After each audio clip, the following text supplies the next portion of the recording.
I think one of the challenges when people think of housing issues is they think of the person sleeping under the bridge, or they think of the person who's given up. And I think one of the keys is going to be to remind people that this isn't about us continually giving to them and them just receiving. That these are people made in the image of God who have themselves to offer. Community of Hope is a program to serve single moms and their kids that are homeless. One of the things that we want to do in the Community of Hope is to recognize the strengths that the families have when they come into the program.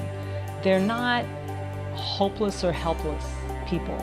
They come with a lot of strength that has enabled them to manage to get to the place that they are. So we're not going to do for them what they can do already, and we want to recognize the gifts and help them recognize and develop the gifts that they already have. First of all, as far as we know, there's no transitional housing program in North Portland. Not overnight shelters, not transitional housing, not long-term low income, nothing along those lines. So it became very obvious to the Church of North Portland that this was a significant need. There are people in the congregations of the churches in this area that need housing assistance. The felt need within just our own small congregation, you're talking maybe 150 people, and yet there's always 2 or 3 that are on the bubble. One guy right now is sleeping in his truck, you know. He just keeps telling me he's okay, but that to me is not okay. So there was a group of 6 churches that got together initially to talk and pray and think about what part of the housing spectrum did we want to address first, knowing that we couldn't tackle it all at once. So what makes the most sense initially? And through conversation and through prayer, settled on transitional housing.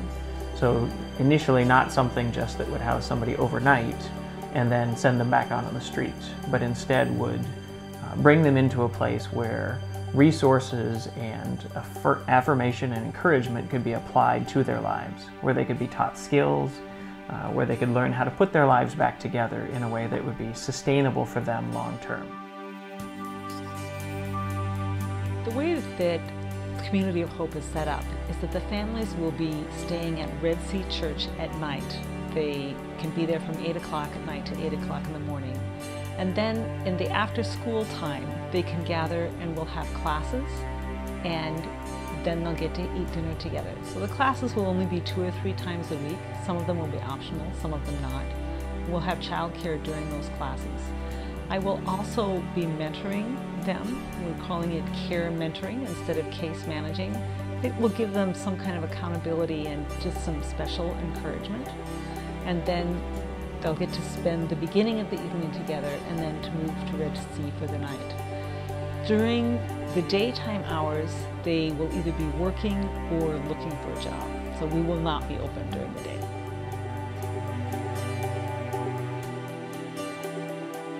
I literally fell apart for a few months and did a lot of crying, and because I couldn't figure out how did I go from the governor's mansion back in Arkansas to being literally homeless thousands of miles away. They looked up to me like, you know, you're supposed to have our food, you're supposed to have our place. My oldest daughter even told me at one time, like, you were supposed to have everything set up, it's your time to be an adult, what are you doing? And that was a hard one to swallow down. I know what it's like to be a single mom. I know what it's like to not have enough money. I know what it's like to feel robbed over and over again. And it's been tough. It's been really tough. Since being in the shelter, it's nice to know that my kids are safe. They have a roof over their head. There's a staff that really loves my kids. They are really active with my kids here. Grandpa Dan plays tag. I mean, it's really active. You feel really loved. I don't even know how to explain it. It's an overwhelming feeling, and then you get to relax when you're here. And it's like being amongst the green pastures, if that makes sense. And you can just breathe. and then you can regroup and refine yourself, because that's what I've had to do, like a whole entire 360 easily. Without the encouragement that I felt, I just thought I am going to completely, lose it. And so I think that being homeless, you just feel so desperate and you feel so alone, and you don't know maybe exactly what someone has been through. But I assure you, I have so much respect for the people that are here that actually have the resources to want to help. There are a number of ways that we're looking for people to be partners with the Community of Hope. There are the ones that you might automatically think of. Financial support would be critical for both the opening and the ongoing operation of the facility. Volunteers, people to be community partners, either for individual families going through the program or for the program in general, possibly teaching classes, being an overnight volunteer, cooking meals, childcare, lots of different ways that volunteers are needed. Prayer support is going to be critical. This isn't an effort where we just write a book and follow step 1, step 2, step 3, and everything's great. These are people, these are families. They need relationship, they need support.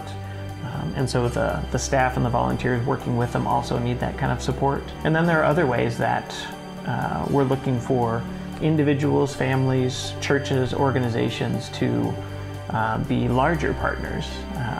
We'd love to get to the point where a church or an organization or a family sponsors a family. So there are lots of different ways. We're open to other suggestions too. So if other people have ideas, we'd love to have conversation and figure out if this is an area where your heart is, where your passion is, then talk to us and let's find out how your passion can meet a need, and those two come together.